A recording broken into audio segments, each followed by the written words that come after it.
Hi everyone, and welcome to this engagement update today with your sustainability team at EQ Investors. I'm Johnny Bowie, and I'm joined by Louisiana Salge, and we're going to give a little short update on the past AGM season and sort of talk about the work that EQ Investors have done in the AGM season. But first, Louisiana, can you give us a little description of what Stewardship is and sort of annual general meetings and the power that they have? Yeah, sure. So just to get everybody on the same page, so Stewardship is really important for sustainable investors. You know, sustainable investing isn't just about what you invest in and what you avoid. Stewardship is about leveraging all the shareholder powers that you might have as an investor in order to drive positive, sustainable and financial value.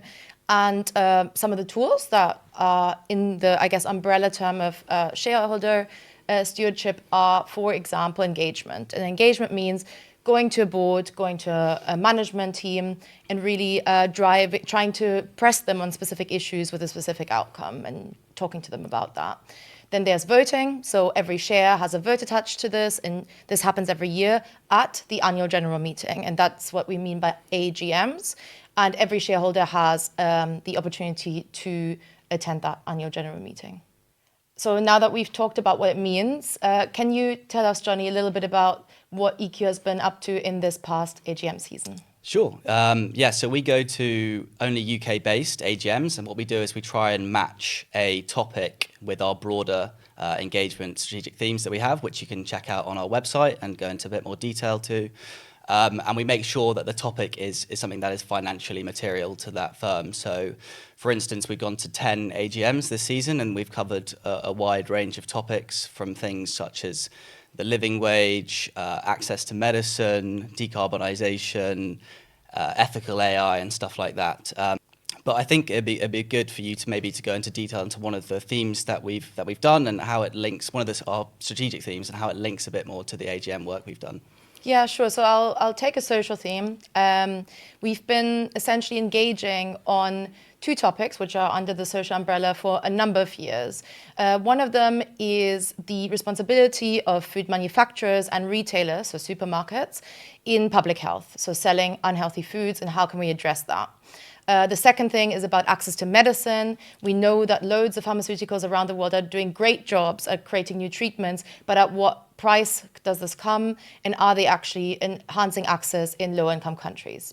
So these are two strategic themes that we've been working on, and they're really material to us as investors because public health can be a real risk and real economic risk. So we're trying to really address that head on. And when it comes to engagement at AGMs and how we've used AGMs in that kind of cycle, we've gone to one on in the healthy food space, which is Tesco's. This is on the back of really successful engagement with that company as part of a collaboration that we work with Share Action, which is an NGO in this space. And we've been really previously pressing them on their healthy food sales. And at this AGM, one of our colleagues attended Tesco's and asked them to enhance their healthy food sales targets to what we consider to be best practice. And then when it comes to access to medicine, we also attended two annual general meetings this year, one of GSK and one of AstraZeneca, both pharmaceutical companies that you might be familiar with in the audience.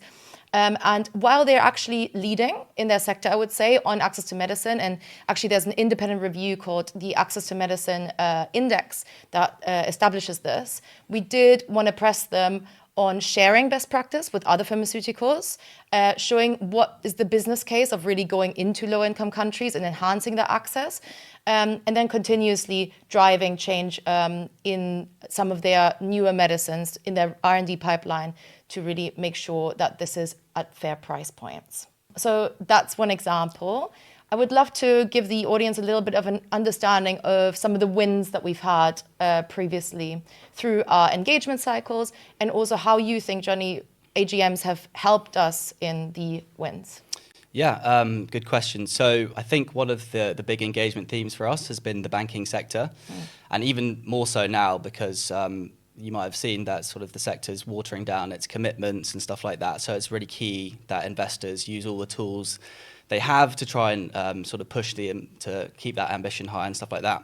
And we've now been to the Standard Chartered AGM for 3 years in a row. And in 20 24, we went and asked a question around, directly with our own accord, asked a question around green financing. Because Standard Chartered works in the developing markets, operates in the developing markets more, we thought, let's try and focus on how they can help drive that transition in those areas.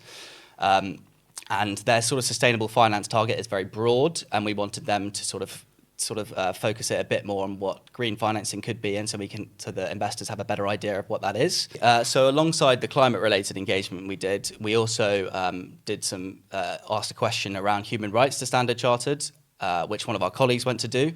So Standard Chartered were one of the financiers of a Mozambique energy project that had some human rights issues with, and it was in the news a little bit, and there's a lot of reputational risk there potentially. And what we decided was that actually Standard Chartered do have a good human rights due diligence process, but what there was a gap was that there was no grievance mechanism for the sort of affected local communities to go directly to a financier. And we've seen this process put in place by some Australian banks, and we suggested to Standard Chartered that this might be a good option for them, because it will stop them being in the news, and they might be able to deal with the situation head on straight away. And actually they were very receptive to that.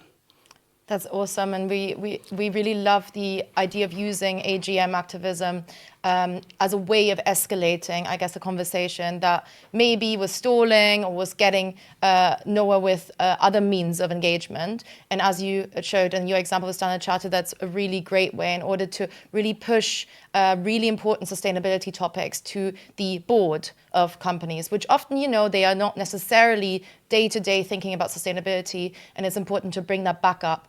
And we think it's especially important with the backdrop of the US, where potentially they're hearing from the other side of the Atlantic opposing messages on ESG issues. So it's even more important that the likes of EQ, we go and we elevate these issues and their financial materiality to us as investors, to those boards who are ultimately responsible to do something about them. That brings us to close. Thank you very much for listening to us in our little update on our AGM season in 2025. If you have any question whatsoever, please do ask your financial advisors or be in touch with us. Thank you very much.